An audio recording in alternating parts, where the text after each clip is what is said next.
আজ তারিখ হচ্ছে 20 ফেব্রুয়ারি 2024, সঙ্গে মঙ্গলবার। তো চলুন জেনে নিই আজকের খবর।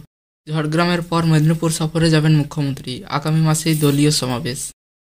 সামনে লোকসভা ভোট, তার আগে যে কোনো দিন খুব কম সময়ের ব্যবধানে জেলা সফরে আসতে পারেন মুখ্যমন্ত্রী মমতা বন্দ্যোপাধ্যায়। সম্ভবত তিনি মার্চ মাসের প্রথম সপ্তাহে আসবেন। আর তা মাথায় রেখেই একদিকে যেমন প্রশাসনিক তৎপরতা তুঙ্গে, তেমনি তৃণমূলের তরফে প্রস্তুতি শুরু হয়ে গিয়েছে। তৃণমূলের মেদিনীপুর সাংগঠনিক জেলা সভাপতি সুজয় হাজরার বক্তব্য, প্রশাসনিক সভা হবে কিনা তা প্রশাসনই বলতে পারবে, তবে মার্চ মাসের প্রথম সপ্তাহে একটি দলীয় সমাবেশ করার পরিকল্পনা আছে। সেই সমাবেশে হাজির থাকবেন দলনেত্রী মমতা বন্দ্যোপাধ্যায়। চলতি মাসের শেষ সপ্তাহে ঝাড়গ্রাম সফরে আসছেন মুখ্যমন্ত্রী। প্রশাসনিক সূত্রে খবর তেমনি, তারপরেই হয়তো সফর করবে পশ্চিম মেদিনীপুরে। মুখ্যমন্ত্রীর এই সম্ভাব্য সফরকে ঘিরেই ব্যস্ততা বেড়েছে প্রশাসনিক আধিকারিকদের। গোটা জেলা এক প্রকার চষে বেড়াচ্ছেন খোদ জেলা শাসক খুরশিদ আলী কাদরি। সাম্প্রতিককালে সমস্যার সমাধান ও জনসংযোগ কর্মসূচিতে জেলার পিছিয়ে পড়া এলাকাগুলিতে গিয়ে মানুষের সমস্যার কথা শুনেছেন জেলা শাসক। রীতিমতো চাটায় মাদুর ত্রিপল পেতে